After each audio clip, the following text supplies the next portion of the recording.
시청하시기 전에 구독과 좋아요 꼭 부탁드립니다. 감사합니다. 커피만큼 인기 있는 음료도 드물 것입니다. 2020년에 발표된 자료에 따르면 한국인들은 1년에 평균 353잔을 마신다고 하는데 그만큼 한국인들의 커피 사랑은 대단한 것 같습니다.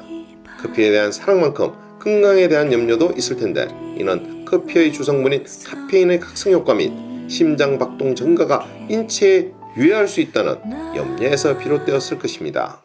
그런데 커피는 약 천여 가지의 화학 성분이 복합된 물질이기에 카페인 하나만으로 커피의 모든 효능을 판단할 수는 없습니다. 카페인 또한 일반적인 인식과 달리 부정적인 측면 이외에도 다양한 긍정적 효과가 있는 것으로 알려져 있습니다. 커피를 마시면 심장 박동이 빨라지고 가슴이 두근거린다는 사람들이 있습니다. 카페인이 신체에 들어와 중추신경을 자극하면서 생기는 효과인데 그래서 다량의 카페인을 섭취하면 일시적으로 심박수와 혈압을 올릴 수도 있는 것입니다. 하지만 일반적인 섭취는 위험한 불규칙적 패턴을 야기할 정도는 아니라고 합니다. 커피를 장기간 적절히 섭취했을 때는 심혈관 질환을 예방하는 데 도움이 된다는 게 의학계의 일반적인 설명입니다.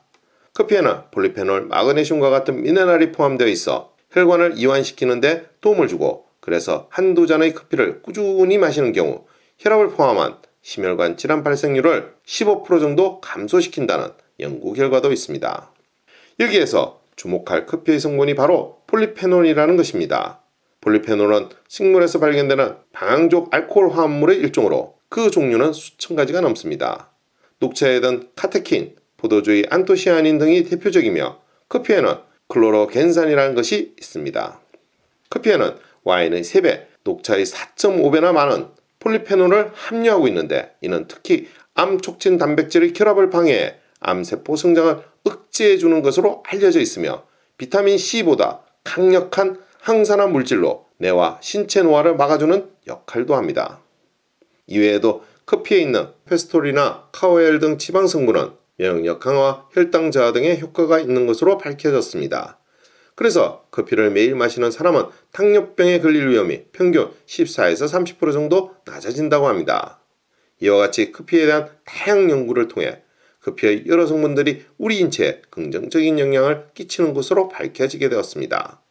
하루에 2잔 이상 마시면 파킨슨병과 우울증을 예방하고 3잔 이상 마시면 강경화 발생 위험을 낮추며 4잔 이상을 마실 경우 당뇨를 예방한다는 연구 결과도 있습니다.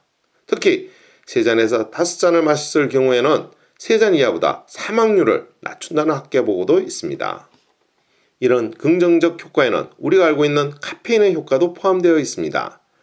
카페인의 경우 대부분 위장이 흡수하며 수용체에서 정신을 맑게 하고 도파민을 만들어 기분을 좋게 하는 효과가 있다고 합니다. 전자는 카페인의 가장 대표적인 효과라 할 수 있는 각성 효과이고 후자는 우리에게 다소 생소할 수 있는 항우울증 효과일 것입니다. 카페인의 각성 효과는 일시적으로 졸음을 없애주기도 하고 긴장감을 유발하여 집중력을 높여주기도 합니다. 때문에 장거리 운전을 하거나 장시간 회의가 진행될 때 자연스럽게 커피를 찾게 되는 것입니다. 카페인은 우울증을 극복하는 데도 도움을 주는 것으로 알려져 있습니다. 우울증의 원인과 치료 방법은 다양하지만 그 중에 커피를 주기적으로 마시면 우울증에 걸릴 확률이 20%나 줄어든다고 합니다. 미국 하버드 보건대학원의 알베르토 아스체리오 박사팀은 우울증을 겪지 않은 63세 여성 5만 명의 커피 섭취 자료를 10년간 추적 조사한 결과 하루에 커피를 4잔 마시는 여성은 마시지 않은 여성보다 우울증에 걸릴 확률이 20% 적었다고 합니다. 이는 카페인이 신경 전달 물질인 세로토닌, 도파민, 노르아드레날린 등의 분비를 도와 우울증 예방에 도움이 되는 것이라고 하는데 지나치게 많이 섭취를 하면 오히려 역효과를 낼 수도 있다고 하니 이 점 역시 유의하여야 할 것입니다. 카페인은 파킨슨병에 걸릴 가능성도 줄여준다고 합니다. 2019년에 발표된 논문에 따르면 커피에 함유된 EHT와 카페인의 결합이 파킨슨병과 관련된 신경퇴행의 진행을 늦추는 것으로 나타났다고 합니다. 이외에도 카페인은 알코올 성분을 분해하여 숙취에 도움이 되고 지방 성분을 분해하기도 해 다이어트 효과까지 있는 것으로 알려져 있습니다. 오늘의 이야기는 여기까지입니다. 더 좋은 이야기로 찾아뵐 수 있도록 구독과 좋아요 꼭 부탁드립니다. 알림 설정도 잊지 마시고요. 감사합니다.